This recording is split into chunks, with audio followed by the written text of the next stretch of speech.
Hello, it's Jay Sushil Mahajan from Rajiv Gandhi Medical College and Chhatrapati Shivaji Maharaj Hospital. Today we are going to deal with thyroid hormone and thyroid inhibitors. So let's start. तो चलिए शुरू करते हैं thyroid hormones and thyroid inhibitors. तो जो thyroid gland होती है वो तीन हार्मोन रिलीज करती है। एक होता है T3, एक होता है T4 और एक होता है कैल्सिटोनिन। सो थायराइड ग्लैंड तीन हार्मोन रिलीज करती है, T3, T4 और कैल्सिटोनिन। अभी ये समझो कि ये थायराइड फॉलिकल है। थायराइड फॉलिकल में बहुत सारे फॉलिकुलर सेल्स है और बीच में कॉलॉइड है। तो जो फॉलिकुलर सेल्स है तो और ये फॉलिकुलर सेल्स है और आजू बाजू में जो होते हैं फॉलिकल के वो होते हैं पैराफॉलिकुलर सेल्स। सो जो फॉलिकुलर सेल्स होते हैं वो T3 और T4 रिलीज करते हैं और जो आजू बाजू में छोटे छोटे पैराफॉलिकुलर सेल्स है वो कैल्सिटोनिन रिलीज करते हैं। तो ये होता है थायराइड ग्लैंड का फंक्शन, तीन हार्मोन रिलीज करते हैं। लेकिन कैल्सिटोनिन जो होता है वो हम यहाँ पे नहीं पढ़ते हैं, वो कैल्शियम के मेटाबॉलिज्म में पढ़ते हैं। यहाँ से T3 और T4 पढ़ेंगे हम लोग। सो जो मतलब यदि ग्लैंड काम करना कम करे, मतलब यदि हाइपोथायरॉयडिज्म होता है, थायराइड ग्लैंड काम करना कम करें, तो हम लोग जो है बाहर से प्रोवाइड करेंगे हार्मोन्स, तो वो रिप्लेसमेंट थेरेपी में आ जाएगा। तो जो जैसे कि ये दो हार्मोन है T3 और T4, तो हम इनके डिफरेंस देख लेते हैं पहले। जो T3 होता है उसकी जो ड्रग अवेलेबल होती है उसे बोलते हैं लियोथायरोनिन, और जो T4 होता है उसकी ड्रग अवेलेबल होती है उसे बोलते हैं एल-थायरॉक्सिन। इनके बेसिक डिफरेंस देख लेते हैं पहले। जो T3 होता है वो ज़्यादा एक्टिव होता है और जो T4 होता है वो लेस एक्टिव होता है। जो T3 होता है वो शॉर्ट एक्टिंग होता है और जो T4 होता है वो लॉन्ग एक्टिंग होता है। ये इनके बेसिक डिफरेंस है। तो अभी हम देखते हैं कि ये T3 और T4 हम देते कहाँ पे हैं। जो T4 होता है वो लॉन्ग एक्टिंग होता है, तो ये हमें बार बार नहीं देना पड़ता है, मतलब ये लॉन्ग एक्टिंग होता है, तो इसलिए हम इसे हाइपोथायरॉयडिज्म में देते हैं। हाइपोथायरॉयडिज्म में हम लोग T4 देते हैं, मतलब एल-थायरॉक्सिन देते हैं। और जो T3 होता है उसका एक ही यूज़ है, उसका बस एक ही यूज़ है, वो बस हम लोग जो है वो मिक्स इडिमा कोमा में देते हैं। मिक्स इडिमा कोमा में सिर्फ T3 का यूज़ होता है। लेकिन ये मिक्स इडिमा कोमा जो होता है वो इमरजेंसी कंडीशन होता है, शॉर्ट एक्टिंग ड्रग है T3, इसलिए हम ये देते हैं। लेकिन मिक्स इडिमा कोमा में भी ड्रग ऑफ चॉइस जो है वो T4 है, मतलब रिप्लेसमेंट थेरेपी में ड्रग ऑफ चॉइस हमेशा ही T4 है, चाहे वो हाइपोथायरॉयडिज्म हो, चाहे वो मिक्स इडिमा कोमा हो, या चाहे और कोई कंडीशन हो। तो ये हो गया रिप्लेसमेंट थेरेपी हाइपोथायरॉयडिज्म में कैसे थायराइड हार्मोन्स हम देते हैं। अब हम जो है वो हाइपरथायरॉयडिज्म में ये हम थायराइड इनहिबिटर्स कैसे देते हैं वो हम देखेंगे। उससे पहले कि हम नॉर्मल फिजियोलॉजी जान लेते हैं कि एक्चुअल में T3 और T4 बनते कैसे हैं। तो ये थायराइड फॉलिकल है, इसमें ये फॉलिकुलर सेल्स है और ये कोलॉइड है, बीच में के अंदर की प्लेस ये कोलॉइड है। ये थायराइड फॉलिकुलर सेल्स में एक पंप होता है जिसे बोलते हैं, जो कि सोडियम को और आयोडीन को अंदर लाता है। सोडियम को और आयोडीन को अंदर लाता है, जिसे कि हम बोलते हैं sodium iodine symport. Sodium iodine symport से सोडियम और आयोडीन फॉलिकुलर सेल्स में आ गए। फिर ये जो आयोडीन होता है वो कोलॉइड में आता है, ये आयोडीन कोलॉइड में आ गया, और ये आयोडीन कोलॉइड में आ जाने से फिर इसमें जो होता है कोलॉइड में कुछ रिएक्शंस होती है, उस रिएक्शन से इसका T3 और T4 में कन्वर्जन होता है। और ये जो रिएक्शंस करती है ये थायराइड परऑक्सीडेज एंजाइम करती है, और फिर ये T3 और T4 जो होते हैं वो ब्लड में रिलीज होते हैं। तो हम एक्चुअल में जो कोलॉइड में जो प्रोसेस होती है वो हम अभी जान लेते हैं। तो जो कोलॉइड में होता है वो आयोडीन होता है, जो कि पहले की इनएक्टिव होता है। ये आयोडीन जो है वो इनएक्टिव होता है। फिर ये जो होता है इसका ऑक्सीडेशन होता है, इस आयोडीन आयन का ऑक्सीडेशन होता है। ऑक्सीडेशन होके इसको इनऑर्गेनिक बनाया जाता है। इसका ऑक्सीडेशन होके इसको इनऑर्गेनिक बनाया जाता है, और जो ऑक्सीडेशन होता है वो भी कौन करता है, कौन सा एंजाइम करता है, थायराइड परऑक्सीडेज एंजाइम करता है। फिर ये इनऑर्गेनिक होने के बाद इसका ऑर्गेनिफिकेशन करते हैं, मतलब ये जो इनऑर्गेनिक आयन है, जो थायराइड कोलॉइड होता है उसमें बहुत सारे थायरोग्लोबुलिन मॉलिक्यूल होते हैं। थायरोग्लोबुलिन मॉलिक्यूल में एक अमाइनो एसिड होता है टायरोसिन। तो ये जो आयोडीन है वो टायरोसिन पे अटैच होता है, तो उसको इस प्रोसेस को बोलते हैं ऑर्गेनिफिकेशन मतलब इनऑर्गेनिक कंपाउंड का ऑर्गेनिक कंपाउंड के साथ मिलना, उसे बोलते हैं ऑर्गेनिफिकेशन। और ये भी थायराइड परऑक्सीडेज एंजाइम करता है। अगर अगर समझो एक आयोडीन का मॉलिक्यूल, अगर समझो एक थायरोग्लोबिन में जो टायरोसिन होता है वहाँ पे अगर एक आयोडीन ज्वाइन हुआ तो MIT बनता है, मोनो आयोडोथायरॉक्सिन। और अगर दो आयोडीन हुए तो डाई आयोडोथायरॉक्सिन बनते हैं। अब जो है वो ये बन गए MIT और DIT, समझो कोलॉइड में बन गए। अब ये यहाँ कोलॉइड में तो स्टोर होते हैं, तो इन्होंने सोचा बैठे बैठे क्या करते हैं, तो इन्होंने सोचा बैठे बैठे कपल बनाते हैं। तो ये MIT और DIT कपल बनाते हैं और इसे हम बोलते हैं कपलिंग रिएक्शन। और ये भी थायराइड पेरोक्सिडेज एंजाइम करता है। तो यदि MIT और DIT का कपल बना तो T3 बन जाएगा, यदि DIT और DIT का बना तो T4 बन जाएगा, यदि MIT और MIT का बना तो DIT बन जाएगा। तो ये T3 T4 ये कोलॉइड में बन गए। अभी ये जो T3 और T4 बने हैं ये ब्लड में रिलीज हो गए, ये कोलॉइड में स्टोर होते हैं और ये TSH के स्टिमुलस पर ब्लड वेसल्स में रिलीज हो गए T3 और T4। अभी सवाल ये आता है कि कौन सा ज़्यादा रिलीज होगा, T3 ज़्यादा रिलीज होगा या T4 ज़्यादा रिलीज होगा।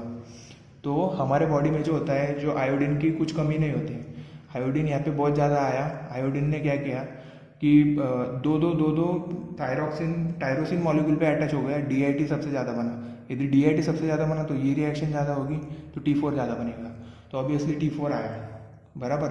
अभी हुआ क्या, जो T3 और T4 थे ना वो ब्लड वेसल्स में आ गए। तो अभी जिन ऑर्गन्स को चाहिए वो ऑर्गन्स लेंगे T4 को, और T4 जैसे कि ज़्यादा है वो ऑर्गन T4 को लेंगे, और वो जो ऑर्गन है वो T4 को T3 में कन्वर्ट करेंगे। इस प्रोसेस को हम बोलते हैं पेरिफेरल कन्वर्शन। और जैसे कि हमको पता है कि T3 जो होता है वो ज़्यादा एक्टिव होता है, तो वो T3 में ही कन्वर्ट होने वाला है ऑब्वियसली। तो जो T3 होता है ना उसका नाम होता है 3,5,3- ट्राईआयोडोथायरॉक्सिन, और जो T4 होता है उसमें 3,5,3-5। तो इसका मतलब ये सब पता चलता है कि जो भी ये प्राइम वाले, जैसे कि ये 3 प्राइम है, ये 3 प्राइम 5 प्राइम, इसमें 2 प्राइम है, इसमें 1 प्राइम है, इसमें 2 विदाउट प्राइम वाले, इसमें भी 2 विदाउट प्राइम वाले। जो प्राइम वाला होता है ना, ये प्राइम वाले जितने कम हुए उतने उसकी एक्टिविटी ज़्यादा होती है, और जितने ये प्राइम वाले कम हुए उतने उसकी एक्टिविटी ज़्यादा होती है। तो हमें बस ये 5 प्राइम को निकालना है, ये 5 प्राइम निकालते ही T3 बन जाएगा। तो यहाँ पे जो एंजाइम यूज होता है उसको बोलते हैं 5 प्राइम डी आयोडीनेज। तो जो पेरिफेरल कन्वर्जन में एंजाइम यूज होती है वो 5 प्राइम डी आयोडीनेज होती है। तो ये हो गया नॉर्मली जैसे T3 T4 बन रहा है, यूज़ हो रहा है, जो कुछ भी हो रहा है। अभी हमें इनमें हाइपर थायरॉइडिज्म में यूज़ करना है। हाइपर थायरॉइडिज्म में हमें T3 और T4 का रिलीज रोकना है, मतलब उनको कम करना है, उनका सिंथेसिस कम करना है। तो हम लोग क्या कर सकते हैं, एक तो ये NIS पंप को इनिबिट कर दो, पहला। दूसरी मेथड क्या हो सकती है, थायराइड पेरोक्सिडेज एंजाइम को इनिबिट कर दो, दूसरा। तीसरा क्या हो सकता है, इसके रिलीज को ही रोक दो। और चौथा क्या हो सकता है कि भाई पेरिफेरल कन्वर्शन रोक दो कि ये यूज ही ना हो पाए, ये 4th नंबर पे है। तो फिर इनमें हाइपरथायरॉइडिज्म में देखो, हाइपरथायरॉइडिज्म में फिर चार तरीके के होते हैं, जैसे कि NIS इनिबिटर, दूसरा होता है थायराइड पेरोक्सिडेज इनिबिटर्स, तीसरे होते हैं थायराइड रिलीज करने वाले, जो सिक्रेशन रोकने वाले, सिक्रेशन इनिबिटर्स। और जो 4 नंबर के होते हैं वो पेरिफेरल कन्वर्जन इनिबिटर्स, मतलब 5 प्राइम डीआयोडीनेज की इनिबिट करने वाले। फिर एक दो तरीके के और ड्रग्स आते हैं इनमें, जो कि 5th नंबर वाली है कि मतलब थायराइड ग्लैंड को ही डिस्ट्रॉय कर दो। थायराइड ग्लैंड को ही डिस्ट्रॉय कर दिया तो हार्मोन ही रिलीज नहीं होगा, तो फिर होते हैं thyroid destroying drugs.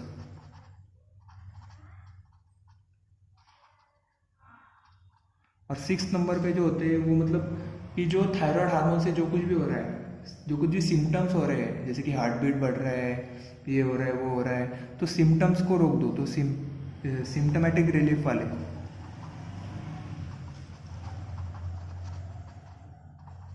Symptomatic relief देने वाले ड्रग्स। सबसे पहले हम देखते हैं NIS इनिबिटर, जो NIS का जो पंप है, सोडियम आयोडीन जो सिम्पोर्ट है, उसको रोकने वाले ड्रग्स। ये ड्रग्स होते हैं परक्लोरेट, परटेक्टिनेट और थायोसाइनाइड। लेकिन ये जो ड्रग्स होते हैं ना वो बहुत ज़्यादा टॉक्सिक होते हैं, तो हम इसे क्लिनिकली यूज़ नहीं करते हैं। टॉक्सिक होते हैं और क्लिनिकली यूज़ नहीं करते हम इन्हें। क्लिनिकली इन्हें यूज़ नहीं करते, ये बहुत ज़्यादा टॉक्सिक होते हैं। जो थायोसाइनेट होता है ना वो कैबेज में होता है, और यदि हमने बहुत ज़्यादा कैबेज खा ली तो थायोसाइनेट पॉइजनिंग हो सकती है, जिससे कि हाइपोथायरॉयडिज्म हो सकता है। दूसरे नंबर के जो ड्रग्स थे वो थे थायराइड पेरोक्सिडेज इनहिबिटर, थायराइड पेरोक्सिडेज इनहिबिटर्स। तो ये T3 और T4 का बनना रोक देंगे। इन्हें यही मेनली एंटी थायराइड ड्रग्स होते हैं। ये इनको थायोअमाइड्स भी कहते हैं। ये दो टाइप के होते हैं, कार्बिमेजोल, मिथिमेजोल, नहीं तो प्रोपाइल थायोउरासिल। तो अभी बेसिकली इनके पहले डिफरेंस जान लेते हैं, थायोअमाइड्स के डिफरेंस जान लेते हैं। सबसे पहले प्रोपाइल थायोउरासिल से चालू करते हैं। इसमें पी आता है ना, तो इसमें सब कुछ कम होने वाला है, जो कुछ भी पी से आएगा वो कम होगा। मतलब जैसे कि ये कम पोटेंट है तो ये ज़्यादा पोटेंट है। इसकी प्लाज्मा हाफ लाइफ कम है, प्लाज्मा टी हाफ जो है इसका वो कम है, इसका ज़्यादा है, मतलब ये लॉन्ग एक्टिंग है। ये प्लेसेंटा को कम क्रॉस करती है, मतलब कि ये फीटल मालफॉर्मेशन जो कुछ भी है वो फीटल का जो रिस्क होता है वो कम करेगी। मतलब ये प्रेगनेंसी में भी हम यूज़ करते हैं, प्लेसेंटा को कम क्रॉस करती है, ये ज़्यादा क्रॉस करती है। और ये जो ड्रग है वो एक और फायदा करती है, जो पेरिफेरल कन्वर्जन होता है ना उसको भी ये रोकती है, मतलब पेरिफेरल कन्वर्जन को भी रोकती है प्रोपाइल थायोउरासिल। तो जैसे कि हमने जाना कि ये कम पोटेंट है, ज़्यादा पोटेंट है, ये शॉर्ट एक्टिंग है, ये लॉन्ग एक्टिंग है। और जो कि प्लेसेंटा और ये पेरिफेरल कन्वर्जन भी रोकती है। और प्लेसेंटा इसके लिए इसको प्रेगनेंसी में ड्रग ऑफ चॉइस माना गया है। प्रेगनेंसी में ड्रग ऑफ चॉइस क्या है, प्रोपाइल थायोउरासिल है। और जो बाकी के जो कंडीशंस होते हैं, बाकी के जो हाइपरथायरॉयडिज्म होते हैं, उनमें कार्बिमेजोल और मिथिमेजोल जो है वो ड्रग ऑफ चॉइस है। क्यों? क्योंकि ये पोटेंट भी ज़्यादा है और प्लाज्मा हाफ लाइफ इनकी ज़्यादा है। मतलब ये अगर यदि 3 टैबलेट देने पड़ेंगे एक दिन में, तो इससे एक ही टैबलेट में से काम चल जाएगा। ये जो ड्रग होती है थायराइड पेरोक्सिडेज इनहिबिटर, ये बहुत ही स्लो एक्टिंग होती है। स्लो एक्टिंग क्यों होती है इससे जान लेते हैं। ये जो T3 और T4 जो बनता है ना, ये T3 और T4 बना, ये नॉर्मल इंसान में 2 वीक तक स्टोर होता है, और जिसको हाइपरथायरॉयडिज्म होता है उसको 4 वीक तक स्टोर होता है। तो जब तक हमने क्या किया, थायराइड पेरोक्सिडेज को इनहिबिट किया, लेकिन ये जो स्टोर्ड वाले जो है ना, वो स्टोर वाले यूज़ होते रहेंगे। मतलब वो ड्रग का हमको कुछ इफेक्ट नहीं दिखेगा 2 हफ्ते 4 हफ्ते तक, तो हमने उसकी डोज बढ़ानी नहीं चाहिए। तो ये जो थायराइड पेरोक्सिडेज इनहिबिटर जो ड्रग होते हैं ना, ये बहुत ज़्यादा स्लो एक्टिंग है। मतलब हमें वेट करना चाहिए, 2 हफ्ते 4 हफ्ते तक वेट करना चाहिए, हमें इनका डोज नहीं बढ़ाना चाहिए। यदि हमने डोज बढ़ाया तो सीवियर हाइपोथायरॉयडिज्म हो जाएगा, जिससे कि आदमी कोमा में जा सकता है, उसकी डेथ हो सकती है। जो हमने तीसरा पढ़ा था वो क्या पढ़ा था कि सिक्रीशन जो हो रहा है, थायराइड का जो सिक्रीशन हो रहा है, थायराइड हार्मोन्स का जो सिक्रीशन हो रहा है, वो सिक्रीशन ही रोक दो। तो जो सिक्रीशन इनहिबिटर्स होते हैं वो सोडियम आयोडाइड, पोटेशियम आयोडाइड, नहीं तो लिगोल्स आयोडीन होता है। और ये जो सिक्रीशन इनहिबिटर्स जो होते हैं वो सबसे ज़्यादा फास्टेस्ट एक्टिंग होते हैं। कैसे फास्टेस्ट एक्टिंग होते हैं? इन्होंने ड्रग्स का आना ही रोक दिया, मतलब ग्लैंड में से ब्लड वेसल्स में ड्रग का आना ही रोक दिया। तो ये जो होते हैं ना, ये सबसे ज़्यादा फास्टेस्ट एक्टिंग होते हैं, फास्टेस्ट एक्टिंग ड्रग्स होते हैं। और इनका यूज़ क्या होता है? इनका यूज़ प्री ऑपरेटिव, मतलब किसी की थायराइड ग्लैंड की सर्जरी करनी है, थायराइड ग्लैंड की सर्जरी करनी है तो हम ये ड्रग्स पहले देते हैं। प्री ऑपरेटिव यूज़ होता है इसका। ये ग्लैंड को क्या करते हैं? ये ग्लैंड को स्मॉल, फर्म और लेस वैस्कुलर बना देते हैं। और फिर ग्लैंड जो होती है स्मॉल हो जाती है, एकदम फर्म हो जाती है, और लेस वैस्कुलर होने की वजह से उसकी सर्जरी करना आसान होता है। तो ये हो गए सिक्रीशन इनहिबिटर्स और उनके यूजेस। ये तो अब हम अगले ड्रग्स पे चलते हैं, जो कि है पेरिफेरल कन्वर्जन इनहिबिटर्स। मतलब जो T4 से T3 बन रहा था पेरिफेरल टिश्यूज में, जो कि 5' डीआयोडीनेज एंजाइम कर रही थी, तो इसको इनहिबिट करने वाली स्टेप, मतलब 5' डीआयोडीनेज इनहिबिटर्स की ओर हम चलते हैं। तो इनको इनहिबिट करने वाले 3 ड्रग्स हैं हमारे पास। एक तो हमने पहले ही पढ़ लिया था, प्रोपाइल थायोउरासिल। एक है प्रोपेनोलॉल जो कि बीटा ब्लॉकर, और एक प्रेडनिसोलॉन है जो कि ये स्टेरॉइड्स है। तो ये क्या करेंगे? पेरिफेरल कन्वर्जन को रोक देंगे, जिससे कि थायराइड हार्मोन का यूज जो है वो कम हो जाएगा। अब हम 5वें नंबर पे ड्रग्स पे चलते हैं, जो कि है thyroid destroying drugs. Thyroid destroying drugs क्या होते हैं कि जो कुछ भी, मतलब एक आधा नोड्यूल हो गया है, कैंसर हो गया है थायराइड का, तो उसके लिए सर्जरी करनी है। लेकिन एक आधे मतलब ओल्ड इंसान है जिनको सर्जरी, जिनमें कॉन्ट्राइंडिकेटेड है, 80 साल का एक आधा आदमी है जिसको हार्ट की भी प्रॉब्लम है, तो उसमें सर्जरी कॉन्ट्राइंडिकेटेड है।